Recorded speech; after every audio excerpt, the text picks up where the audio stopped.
کیا اللہ اپنے بندے کو کافی نہیں؟ اور اے نبی، یہ تم کو ان لوگوں سے جو اللہ کے سوا ہیں یعنی غیر اللہ سے ڈراتے ہیں، اور جس کو اللہ گمراہ رہنے دے اسے کوئی ہدایت دینے والا نہیں، اور جس کو اللہ ہدایت دے اس کو کوئی گمراہ کرنے والا نہیں۔ کیا اللہ عزت والا بدلہ لینے والا نہیں ہے؟ اور اگر تم ان سے پوچھو کہ آسمانوں اور زمین کو کس نے پیدا کیا تو کہہ دیں گے کہ اللہ نے۔ کہو کہ بھلا دیکھو تو جن کو تم اللہ کے سوا پکارتے ہو، اگر اللہ مجھ کو کوئی تکلیف پہنچانی چاہے تو کیا وہ اس تکلیف کو دور کر سکتی ہیں؟ یا اگر وہ مجھ پر مہربانی کرنا چاہے تو کیا وہ اس کی مہربانی کو روک سکتے ہیں؟ کہہ دو کہ مجھے اللہ ہی کافی ہے، بھروسہ رکھنے والے اسی پر بھروسہ رکھتے ہیں۔ اللہ وہ معبود برحق ہے کہ اس کے سوا کوئی عبادت کے لائق نہیں، زندہ ہے، سب کو تھامنے والا، اسے نہ اونگ آتی ہے نہ نیند۔ جو کچھ آسمانوں میں اور جو کچھ زمین میں ہے سب اسی کا ہے۔ کون ہے کہ اس کی اجازت کے بغیر اس سے کسی کی سفارش کر سکے؟ جو کچھ لوگوں کے روبرو ہو رہا ہے اور جو کچھ ان کے پیچھے ہو چکا ہے اسے سب معلوم ہے، اور لوگ اس کی معلومات میں سے کسی چیز پر دسترس حاصل نہیں کر سکتے۔ ہاں، جس قدر وہ چاہتا ہے اسی قدر معلوم کرا دیتا ہے۔ اس کی بادشاہی اور علم آسمان اور زمین سب پر حاوی ہے، اور اسے ان کی حفاظت کچھ بھی دشوار نہیں۔ وہ بڑا عالی رتبہ ہے، جلیل القدر ہے۔ دین اسلام میں کوئی زبردستی نہیں ہے، ہدایت صاف طور پر ظاہر اور گمراہی سے الگ ہو چکی ہے۔ تو جو شخص بتوں سے اعتقاد نہ رکھے اور اللہ پر ایمان لائے، اس نے ایسی مضبوط رسی ہاتھ میں پکڑ لی ہے جو کبھی ٹوٹنے والی نہیں، اور اللہ سب کچھ سنتا ہے، سب کچھ جانتا ہے۔ اللہ جس کا چاہتا ہے رزق فراخ کر دیتا ہے اور جس کا چاہتا ہے تنگ کر دیتا ہے۔ اور کافر لوگ دنیا کی زندگی پر خوش ہو رہے ہیں، اور دنیا کی زندگی آخرت کے مقابلے میں بہت تھوڑا سامان ہے۔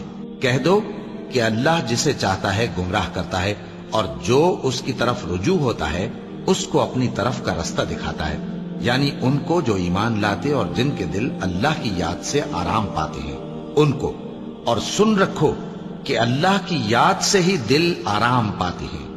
جو لوگ ایمان لائے اور عمل نیک کیے ان کے لیے خوشحالی اور عمدہ ٹھکانہ ہے۔ جو شخص دنیا کی آسودگی کا خواہش مند ہو تو ہم اس میں سے جسے چاہتے ہیں اور جتنا چاہتے ہیں جلد دے دیتے ہیں۔ پھر اس کے لیے جہنم کو ٹھکانہ مقرر کر رکھا ہے، جس میں وہ نفرین سن کر اور درگاہ الہی سے راندہ ہو کر داخل ہوگا۔ اور جو شخص آخرت کا خواستگار ہو اور اس میں اتنی کوشش کرے جتنی اسے لائق ہے، اور وہ مومن بھی ہو، تو ایسے ہی لوگوں کی کوشش ٹھکانے لگتی ہے۔ ہم ان کو اور ان کو سب کو تمہارے پروردگار کی بخشش سے مدد دیتی ہیں، اور تمہارے پروردگار کی بخشش کسی سے رکی ہوئی نہیں۔ دیکھو ہم نے کس طرح بعض کو بعض پر فضیلت بخشی ہے، اور آخرت درجوں میں دنیا سے بہت برتر اور برتری میں کہیں بڑھ کر ہے۔ اور اللہ کے ساتھ کوئی اور معبود نہ بنانا کہ ملامتیں سن کر اور بے کس ہو کر بیٹھے رہ جاؤ گے۔ اور اس خدائے زندہ پر بھروسہ رکھو جو کبھی نہیں مرے گا، اور اس کی تعریف کے ساتھ تسبیح کرتے رہو، اور وہ اپنے بندوں کے گناہوں سے خبر رکھنے کو کافی ہے۔ بھلا کون بے قرار کی التجا قبول کرتا ہے جب وہ اس سے دعا کرتا ہے؟ اور کون اس کی تکلیف کو دور کرتا ہے؟ اور کون تم کو زمین میں اگلوں کا جانشین بناتا ہے؟ یہ سب کچھ اللہ کرتا ہے۔ تو کیا اللہ کے ساتھ کوئی اور معبود بھی ہے؟ ہرگز نہیں، مگر تم بہت کم غور کرتے ہو۔ اے پیغمبر، میری طرف سے لوگوں کو کہہ دو کہ اے میرے بندو، جنہوں نے اپنی جانوں پر زیادتی کی ہے، اللہ کی رحمت سے نا امید نہ ہونا۔ اللہ تو سب گناہوں کو بخش دیتا ہے، بے شک وہی تو ہے بڑا بخشنے والا، بڑا مہربان۔ اور اس سے پہلے کہ تم پر عذاب آ واقع ہو، اپنے پروردگار کی طرف رجوع کرو اور اس کے فرما بردار ہو جاؤ، ورنہ بعد میں تم کو مدد نہیں ملے گی۔ اور اس سے پہلے کہ تم پر ناگہاں عذاب آ جائے اور تم کو خبر بھی نہ ہو، اس نہایت اچھی کتاب کی جو تمہارے پروردگار کی طرف سے تمہاری جانب نازل ہوئی ہے پیروی کرو۔ ایسا نہ ہو کہ اس وقت کوئی شخص کہنے لگے کہ ہائے اس کوتاہی پر افسوس ہے جو میں نے اللہ کا حق ماننے میں کی، اور میں تو ہنسی ہی کرتا رہا۔ یا یہ کہنے لگے کہ اگر اللہ مجھ کو ہدایت دیتا تو میں بھی پرہیزگاروں میں ہوتا۔ یا جب عذاب دیکھ لے تو کہنے لگے کہ اگر مجھے پھر ایک دفعہ دنیا میں جانا ہو تو میں نیکوکاروں میں ہو جاؤں۔ کہہ دو کہ ہم کو کوئی مصیبت نہیں پہنچ سکتی بجز اس کے جو اللہ نے ہمارے لیے لکھ دی ہو، وہی ہمارا کارساز ہے، اور مومنوں کو تو اللہ ہی پر بھروسہ رکھنا چاہیے۔ بے شک مشکل کے ساتھ آسانی بھی ہے۔ سو جب تم فارغ ہوا کرو تو عبادت میں محنت کیا کرو اور اپنے پروردگار کی طرف متوجہ ہو جایا کرو۔ بھلا کون بے قرار کی التجا قبول کرتا ہے جب وہ اس سے دعا کرتا ہے، اور کون اس کی تکلیف کو دور کرتا ہے، اور کون تم کو زمین میں اگلوں کا جانشین بناتا ہے؟ یہ سب کچھ اللہ کرتا ہے، تو کیا اللہ کے ساتھ کوئی اور معبود بھی ہے؟ ہرگز نہیں، مگر تم بہت کم غور کرتے ہو۔ اور تمہارے پروردگار نے فرمایا ہے کہ تم مجھ سے دعا کرو، میں تمہاری دعا قبول کروں گا۔ جو لوگ میری عبادت سے ازراہ تکبر کتراتے ہیں ان قریب جہنم میں ذلیل ہو کر داخل ہوں گے۔ اور اے پیغمبر، جب تم سے میرے بندے میرے بارے میں دریافت کریں تو انہیں معلوم ہو کہ میں تو تمہارے پاس ہی ہوں۔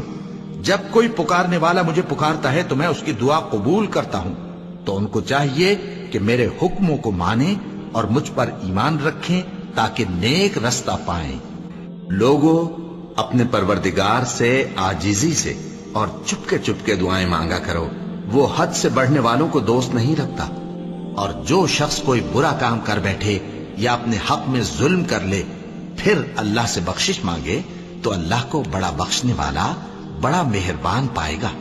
مگر جس نے توبہ کی اور ایمان لایا اور اچھے کام کیے تو ایسے لوگوں کے گناہوں کو اللہ نیکیوں سے بدل دے گا، اور اللہ تو بخشنے والا ہے، مہربان ہے۔ اور جو توبہ کرتا اور عمل نیک کرتا ہے تو بے شک وہ اللہ کی طرف رجوع کرتا ہے۔ اور وہ جو جھوٹی گواہی نہیں دیتے اور جب ان کو بیہودہ چیزوں کے پاس سے گزرنے کا اتفاق ہو تو شریفانہ انداز سے گزرتے ہیں، اور وہ کہ جب ان کو ان کے پروردگار کی باتیں سمجھائی جاتی ہیں تو ان پر اندھے اور بہرے ہو کر نہیں گرتے بلکہ غور و فکر سے سنتے ہیں۔ اور وہ جو دعا مانگتے ہیں کہ اے پروردگار، ہم کو ہماری بیویوں کی طرف سے اور اولاد کی طرف سے آنکھوں کی ٹھنڈک عطا فرما اور ہمیں پرہیزگاروں کا امام بنا، ان صفات کے لوگوں کو ان کے صبر کے بدلے اونچے اونچے محل دیے جائیں گے، اور وہاں فرشتے ان سے دعا و سلام کے ساتھ ملاقات کریں گے۔ اس میں وہ ہمیشہ رہیں گے، اور وہ ٹھہرنے اور رہنے کی بہت ہی عمدہ جگہ ہے۔ کہہ دو کہ اگر تم اللہ کو نہیں پکارتے تو میرا پروردگار بھی تمہاری کچھ پرواہ نہیں کرتا۔ تم نے تکذیب کی ہے، سو اب مڈ بھیڑ ہو، اور اس خدائے زندہ پر بھروسہ رکھو جو کبھی نہیں مرے گا، اور اس کی تعریف کے ساتھ تسبیح کرتے رہو، اور وہ اپنے بندوں کے گناہوں سے خبر رکھنے کو کافی ہے۔ اور جب کسی کام کا پختہ ارادہ کر لو تو اللہ پر بھروسہ رکھو، بے شک اللہ بھروسہ رکھنے والوں کو دوست رکھتا ہے۔